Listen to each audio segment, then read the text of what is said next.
Thank you, Daniel. So my name is Dr. Genice Nelson. I'm a nurse practitioner and I work at UConn Health Center. I work with adults who have sickle cell disease and bleeding disorder. So I had to very quickly become familiar with COVID-19 and the vaccines as I work with immunocompromised patient populations.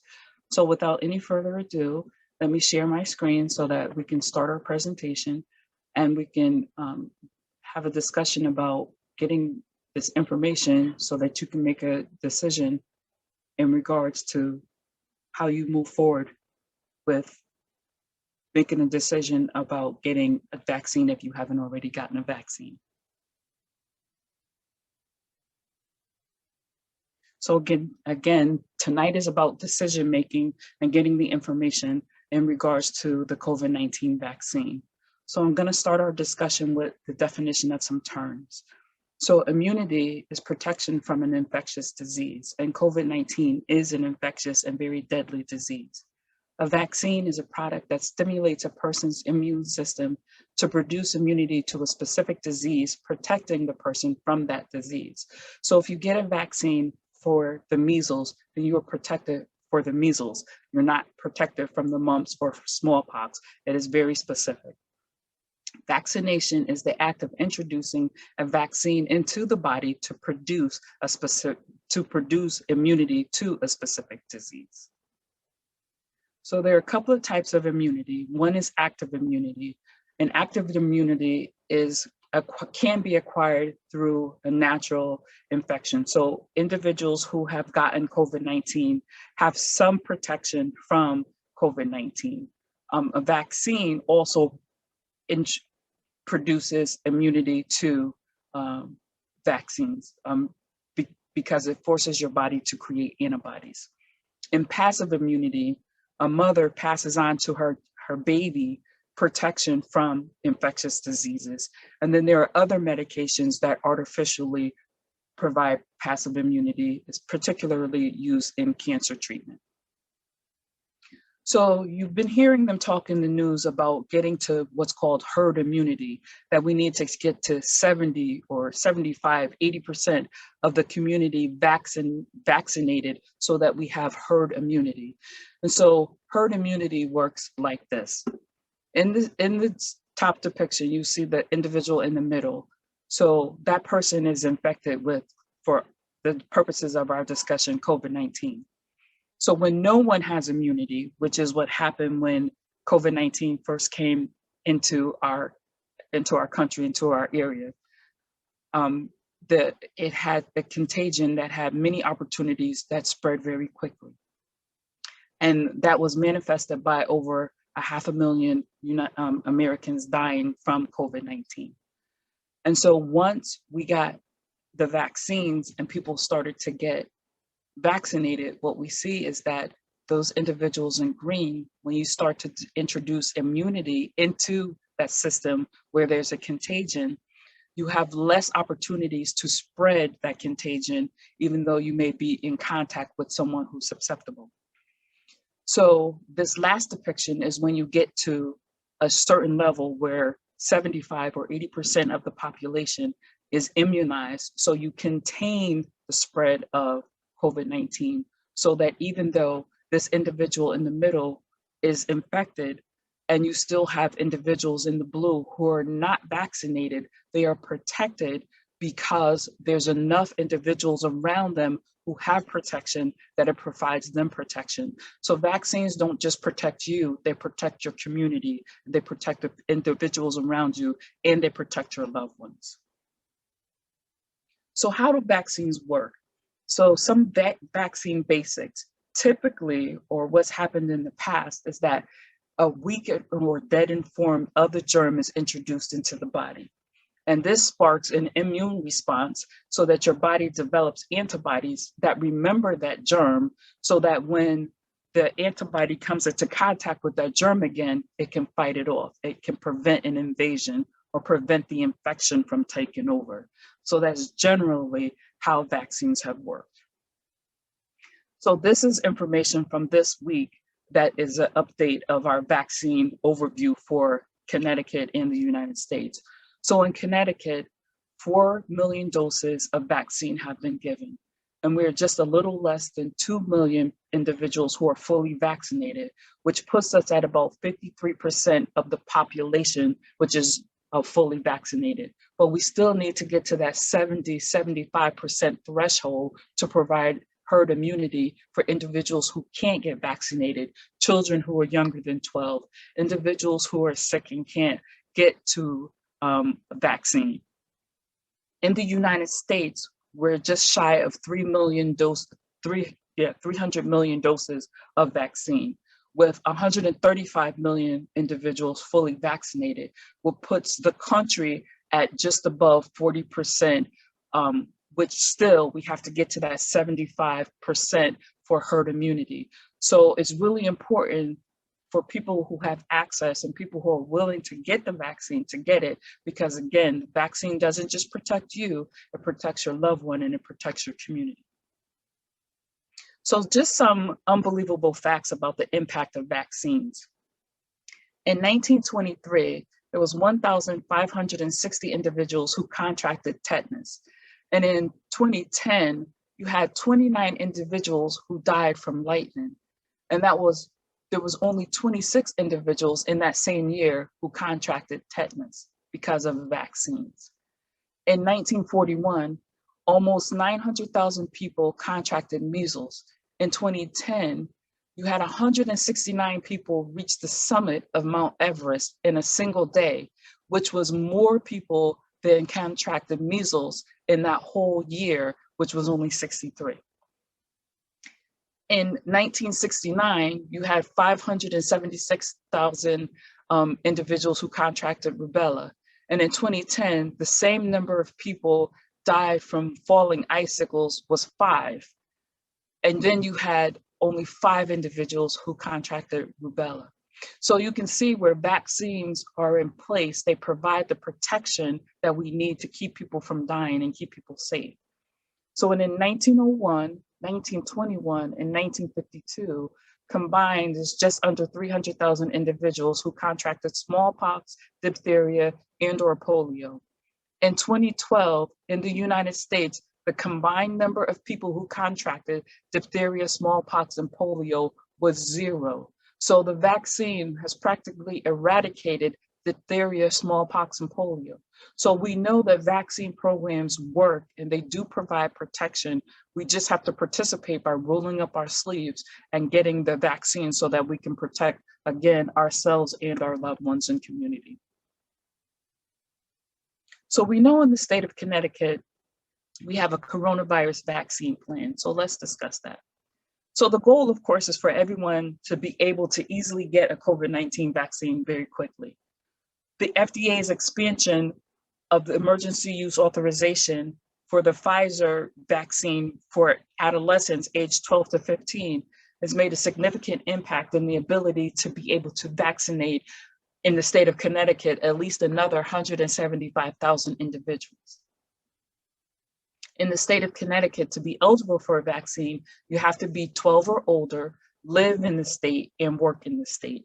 So under those conditions, you're eligible to get a vaccine in the state of Connecticut, and it is still provided by the government, so there's no charge for the vaccine.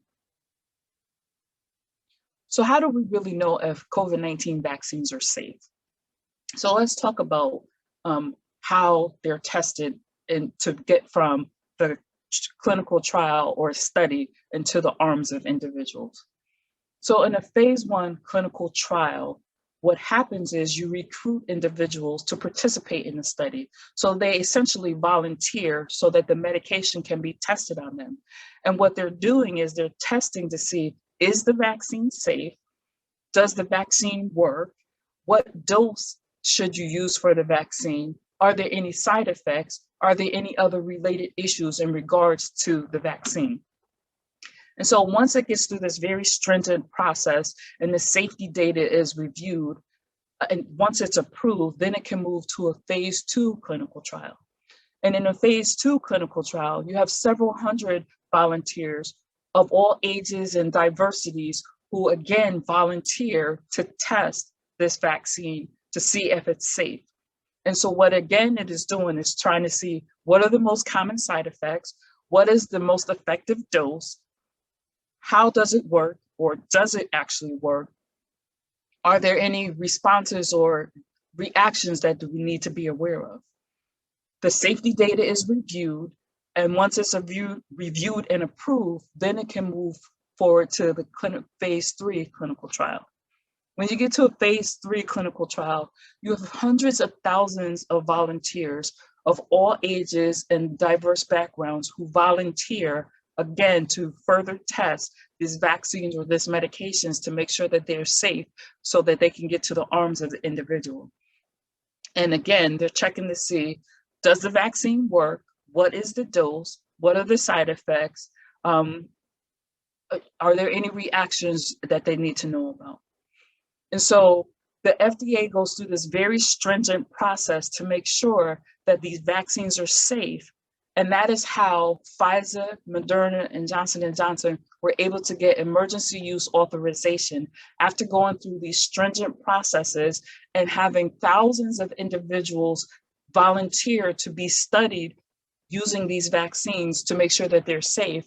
It was given emergency use authorization, which means that even though it's not fully approved through the FDA because they're still looking at safety data, it's that it was deemed safe enough to utilize because so many people were dying, and the danger of not having anything available to treat it was outweighed whether or not they should continue with the trial. So they're continuing to study the vaccines. Don't get me wrong, they're continuing to study them, but they proved to be very effective in the fight of Corona-19. And so that is why they were released for emergency use authorization.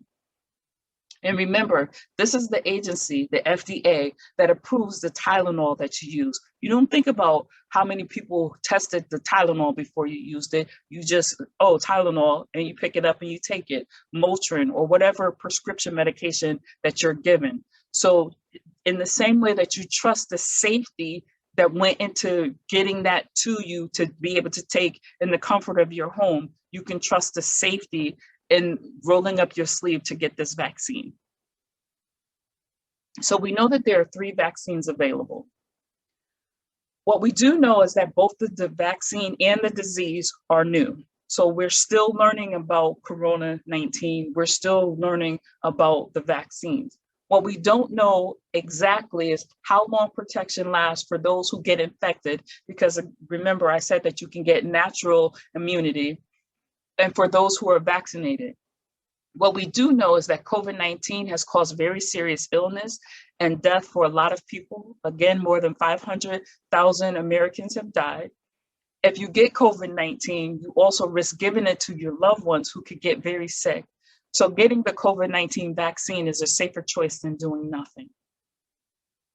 So the first vaccine, Pfizer, that received approval is an mRNA vaccine, and we will talk about what mRNA means. That is given as 2 doses, 21 days apart, and it's 95% effective in preventing COVID-19, preventing hospitalization, and preventing death. Moderna, the second vaccine that was given emergency use authorization approval, is also an mRNA vaccine. It is also 2 doses, but it is given 28 days apart, and it is 94% effective in preventing COVID-19 and preventing hospitalization and preventing death. The Johnson & Johnson vaccine, which is an adenovirus vector vaccine, is a 1-dose regimen that's about 72 to 66% effective against hospitalization, death, and contracting COVID-19. So we know that Johnson & Johnson has some vaccine concerns. So we're going to talk about that very briefly. So they put a pause on the vaccine so that they could review the safety data. And so when the Center for Disease Control looked at all of this information over that 11-day pause, what they found was that there were 28 cases of potentially life-threatening blood clots in about 9 million people, and about 28 people after almost 9 million doses of the vaccine had been administered. And so what that means is that out of 28 people, out of 9 million people, 28 people had this blood clot. They they suggest that there's a possible causal association, but they can't confirm that the Johnson & Johnson vaccine caused these blood clots, or the thrombosis, which is a blood clot, or the thrombocytopenia, which is a decrease in platelets. So what they've done is women who are ages 18 to 49, and those were the first cases that they discovered, where one woman actually died. And when they further reviewed it, they actually found that there were 6 men who had this as well. So what they decided was, after they reviewed all of the safety information, that they were confident that this vaccine continues to meet standards for safety and effectiveness and quality. And so they lifted the 11-day pause, and they continue to provide Johnson & Johnson vaccine. For women who fall in that age group of 18 to 49, they let them make a choice whether or not they want to get the Johnson & Johnson vaccine, or if they want to get one of the other 2 vaccines that are available. So that language is included to let people know that there's a risk of blood clots. Again, after 9 million doses, only 28 people were affected. And so if you put that into context, you're talking about maybe out of every million individual, there's 4 people who were affected by it. So you hear often in the news that 99% of people who are infected with COVID survive. So my question is to you is, do they actually survive? Because there's a difference between surviving and thriving. And when we know that COVID-19 can cause some very serious complications. So in 2020, COVID-19 was the 3rd leading cause of death in the United States, with heart disease just under 700,000 and COVID-19 being at 345,000. In early 2021, COVID-19 was the #1 cause of death at almost 2,500 deaths daily between the months of February and April. So what we know is that COVID-19 can cause some very serious damage to the body. So you have terminology now for chronic illness that is called COVID long haulers. And so what we're finding is that when people recover from COVID-19, they can have heart damage, where the muscle of the heart has been damaged, and it can cause severe heart attacks. Their blood vessels can be affected. So having COVID-19 in itself can cause you to have blood clotting in major arteries, which can become life-threatening. It can cause kidney disease to the point where your kidneys are so damaged that you may require dialysis.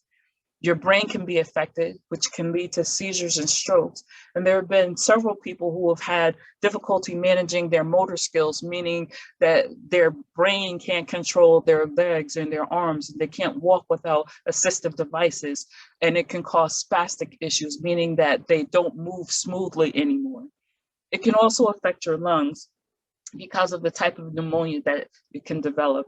And it can progress to very serious lung damage, which can be fatal.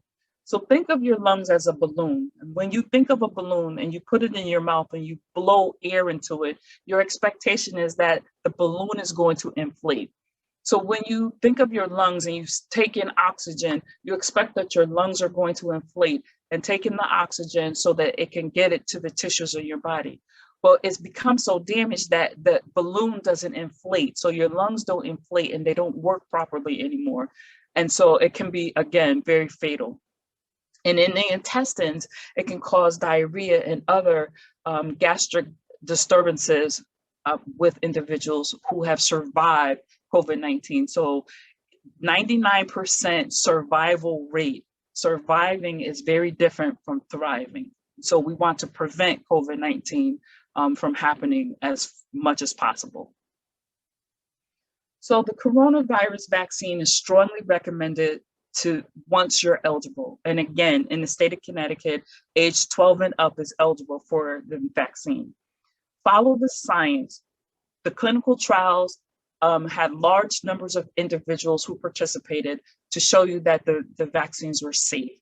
In the Moderna trial, you had over 30,000 individuals who participated.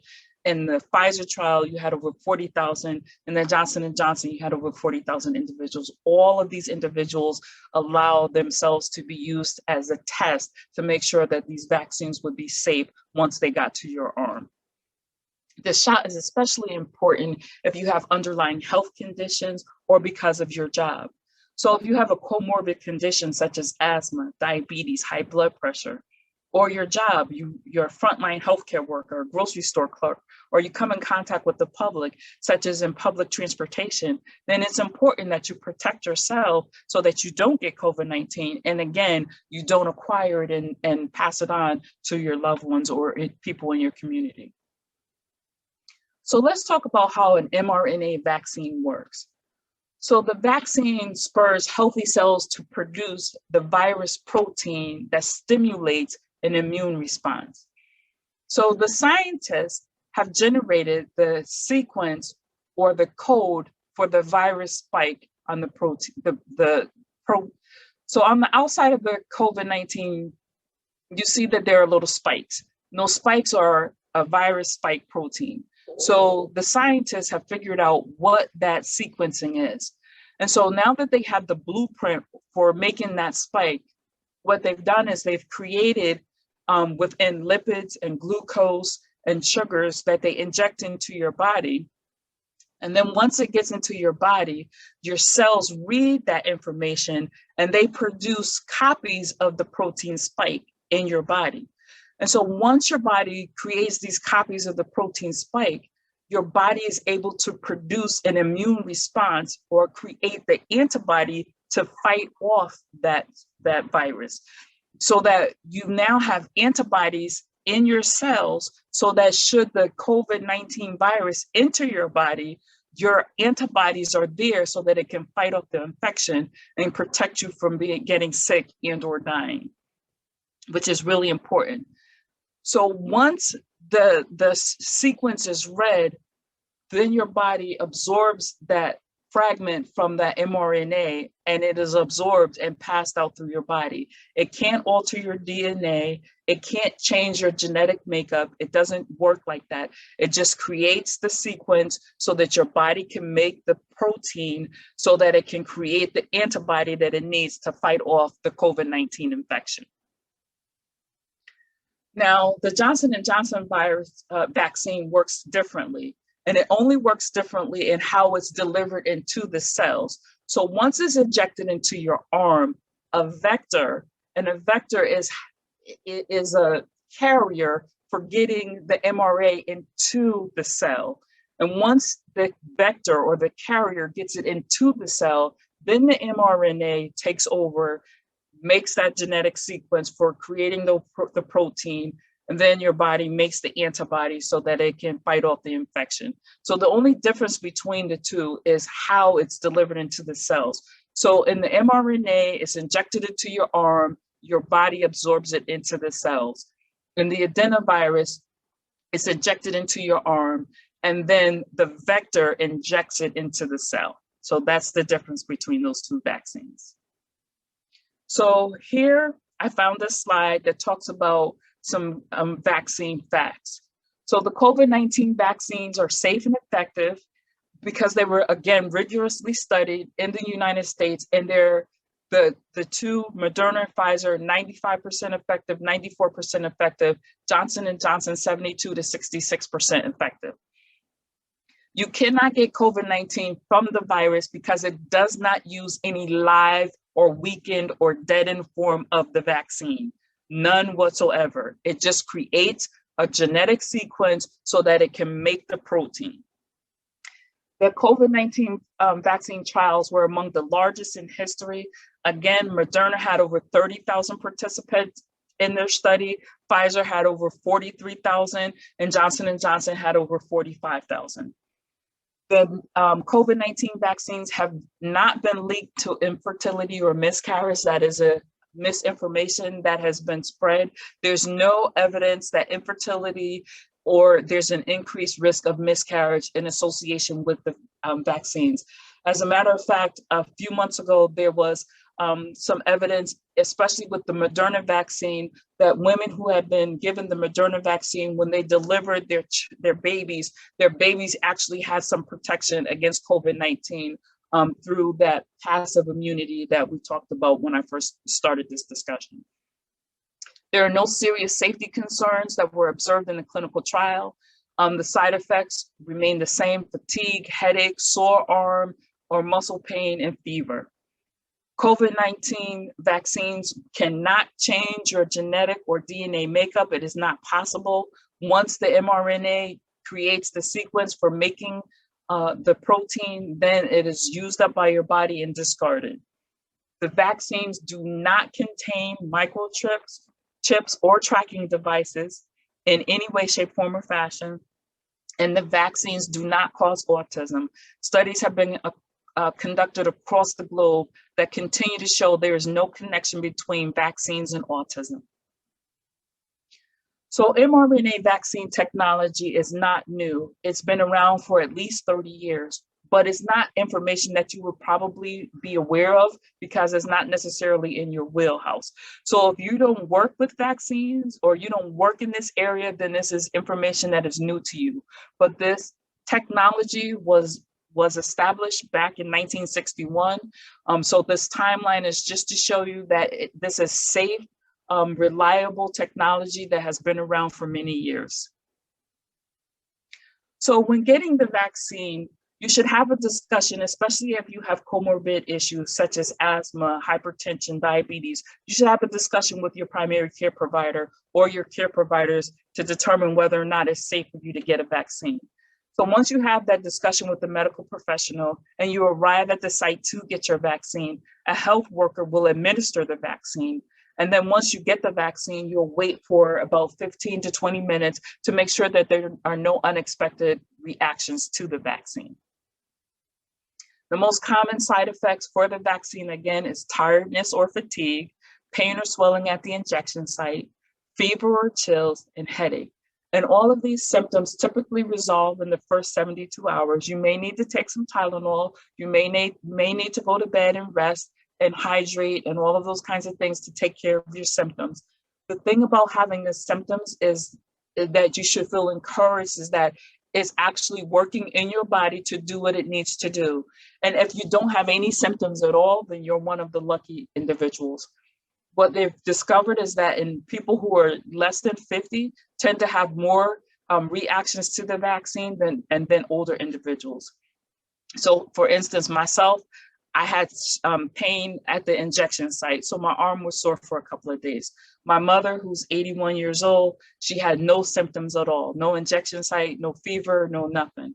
My 24-year-old son had a fever that lasted less than a day. So it just depends on the individual as to how they react to their vaccine.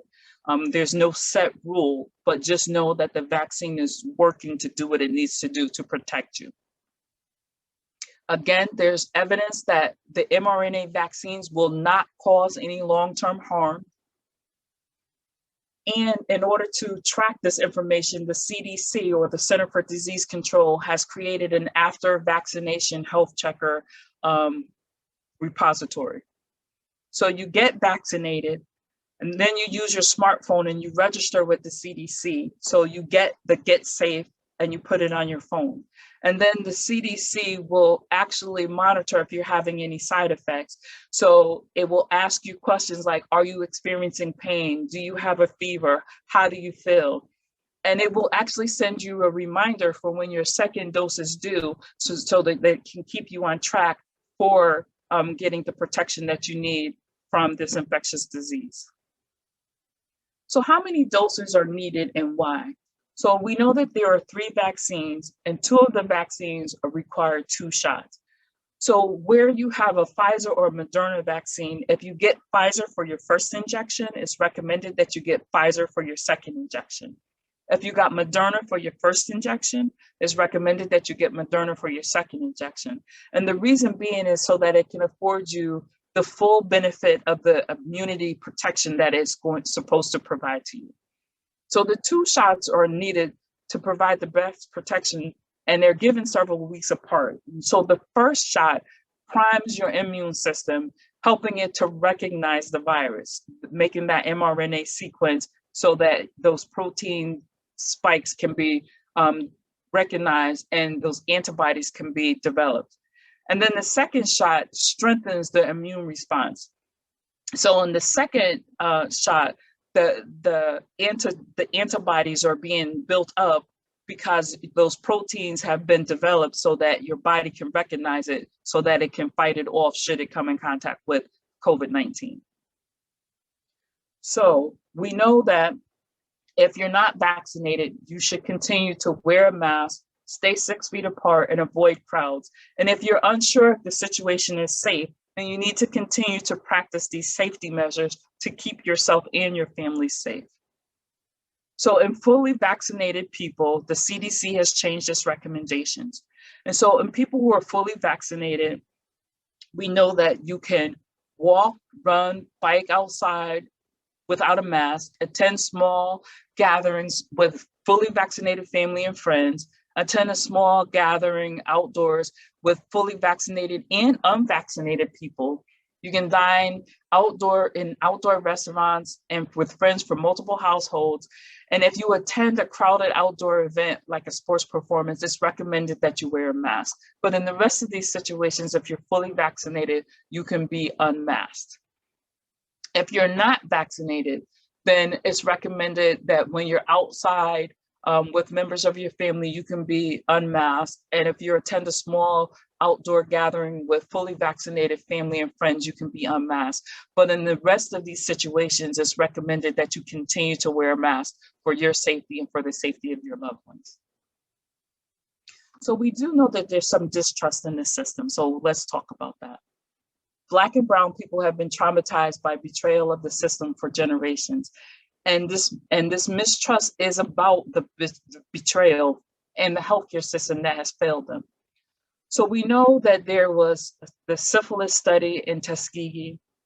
We also know about Henrietta Lacks and her cells being taken without her being informed, without her getting compensated or her family. But we also know that there's day-to-day injustices that occur.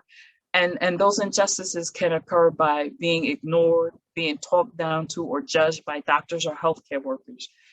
If you experience this, please address it at that time. And if you're not able to, if someone's with you who can advocate on your behalf, they should address it for you, because it is never okay to not be treated with respect. So this depiction here is from the Spanish flu, and it is a warning that careless spitting, coughing, sneezing spread influenza, tuberculosis, and the Spanish flu. So, and having been wearing masks for the last 15 months, we've protected ourselves. But by not vaccinating, what we're finding is that the risks for not getting vaccinated are now greater than the risk of getting vaccinated. Waiting for treatment to stand the test of time doesn't apply. And you want to get as much protection from the debilitating conditions of COVID-19, as we've already discussed, what the long haulers are experiencing. However, the decision should be based on science, and you should raise questions. And we also know that the CDC has updated their guidelines, and they're trusting or having people to report, self-report whether or not they've been vaccinated and how they go about being masked or unmasked. And so when you're looking at the unvaccinated people, they have to be honest with themselves about the protective health and benefits of wearing a mask. And we already know that there's been derision in our country around wearing a mask, whether you're vaccinated or unvaccinated. So you don't want to put your safety in the hands of other individuals. So please protect yourself at all times. We want to make sure that we end healthcare disparities by ensuring that everyone has access to a vaccine, but not only access to a vaccine, that everyone has access to equitable healthcare. So when you are able, please get vaccinated. And again, everyone in the state of Connecticut, age 12 and up, is eligible for a vaccine. So in closing, I just want to say there are 3 vaccines available. Should you have questions about it, the Moderna, Pfizer, Johnson & Johnson are all safe. In the interim, continue to wear a mask in situations to keep yourself safe. Continue to practice hand washing, and where soap and water is not available, use a hand sanitizer that has at least 70% alcohol, and stay socially distanced. If you're not sure, then just use these practices to continue to keep yourself safe. And with that, that is the end of my presentation. I will address any questions that you may now have.